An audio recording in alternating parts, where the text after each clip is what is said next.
जी, तो इस बारे में सबसे पहली बात तो वो होगी जो कुछ दिन पहले भी एक वीडियो में हमने की थी कि देखिए 1 लाख की भीड़ जब उतरती है तो उसका सामना जो है वो आप 10,000 पुलिसकर्मियों से नहीं करते, उसका एक ही जवाब होता है, वो है 1 लाख की जवाबी भीड़।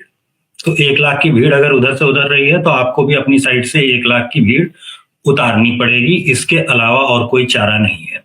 दूसरी चीज जो हम एक और देखते हैं वो ये है कि हम नाराज नहीं होते ऐसी घटनाओं से, बल्कि हम खुश होते हैं ऐसी घटनाओं से।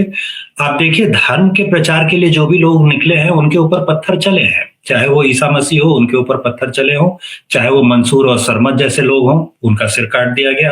तो जो भी ऐसे लोग निकले हैं उनके ऊपर पत्थर चले हैं, और पत्थर चलने का नतीजा जो होता है वो ये नहीं होता कि उसका कुछ नुकसान हो जाता है, उसका फायदा ही होता हुआ आपको दिखेगा। तो जैसे आप देखेंगे कि सरमद जो था, मंसूर जो था, उसका सर काट लिया गया या उसे सूली पर चढ़ा दिया गया, टुकड़े टुकड़े कर दिए गए, क्योंकि उसने कहा था अनल हक, यानी कि मैं ही खुदा हूं। तो उसका भाई टुकड़े टुकड़े उसके किए गए। जो सरमद था वो इससे भी एक कदम आगे निकल गया, उसने औरंगजेब के दरबार में उसे बुलाया गया था और उसे जब कलमा पढ़ने के लिए कहा गया तो वो ला इलाहा बोल करके रुक गया। अब ला इलाहा का मतलब होता है कोई खुदा नहीं है। जाहिर सी बात है कि इस बात पे उसका सिर काट दिया गया और उस सिर अपना कटा हुआ लेकर के नाच रहा था, ऐसा कहा जाता है कहानियों में। तो ये जो सरमद वाला जो हिस्सा होता है वो वाले हिस्से पे हम लोग पहुंच चुके हैं। तो हिंदुओं को जो धर्म प्रचार अपना जब करना होता था तो उन्हें इस तरह का रेजिस्टेंस नहीं झेलना पड़ता था, इस तरह के हमले नहीं झेलने पड़ते थे, क्योंकि हिंदू अपने धर्म का प्रचार नहीं कर रहे होते थे। इस स्थिति में वो पहुंचे ही नहीं थे। तो अब जब वो अपने धर्म का प्रचार कर रहे हैं या पांव जमा करके खड़े हो गए हैं कि भैया तुम जो धकेल धकेल के हमें पीछे ले जा रहे हो, हम और पीछे हटने के लिए तैयार नहीं, हम यही पांव जमा के खड़े होंगे।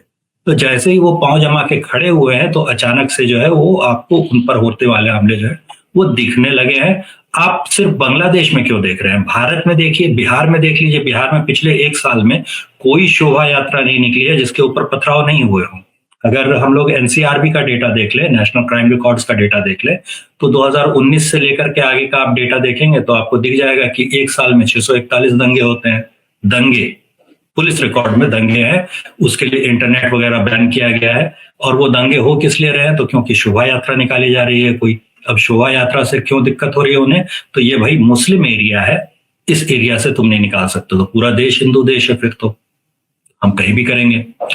तो ये चीज जो है जब इन्फोर्स जब करना शुरू किया जाएगा तो इसका जो है वो सामना होगा, लड़ाई होगी, तो भाई एक आध हमारे पक्ष के भी वीर गति को प्राप्त होंगे। इसके लिए मेंटली प्रिपेयर्ड रहना चाहिए, इस पे उतनी शिकायत करने की जरूरत नहीं है।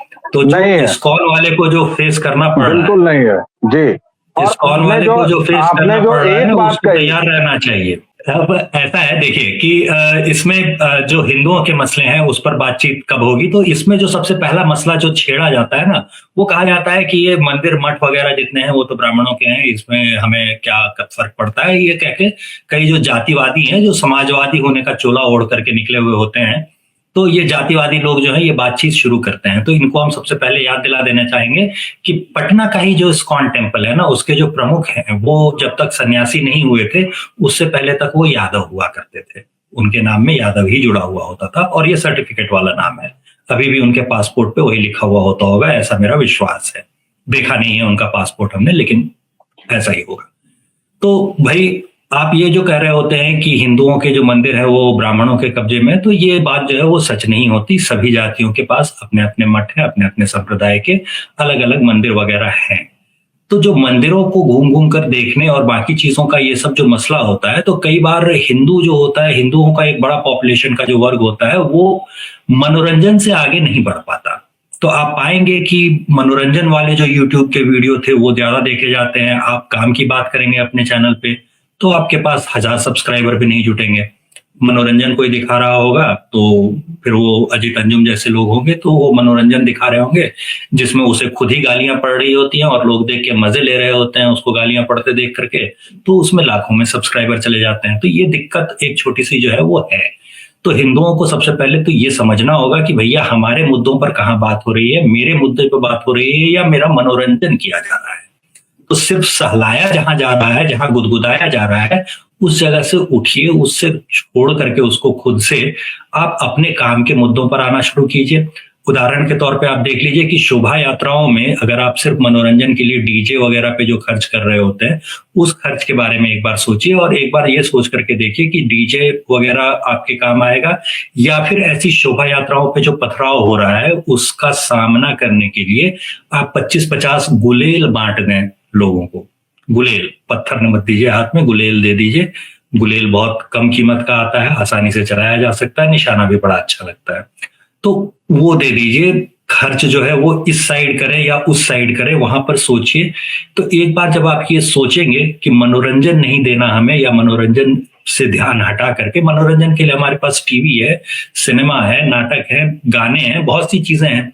धर्म का जब मामला आता है तो मनोरंजन को छोड़ करके थोड़ा सा आप सीरियस जो होता है, सीरियसनेस जो होता है वो लाना शुरू करें। तो ये पब्लिक को भी सोचना पड़ेगा खुद से, और जो कथावाचक होते हैं, जो प्रचारक होते हैं, धर्म के प्रचारक होते हैं सीधे सीधे, उनको भी सोचना पड़ेगा। तो ये दोनों पक्षों के सोचने की बात है, सिर्फ एक पक्ष से बात काम चलेगा नहीं।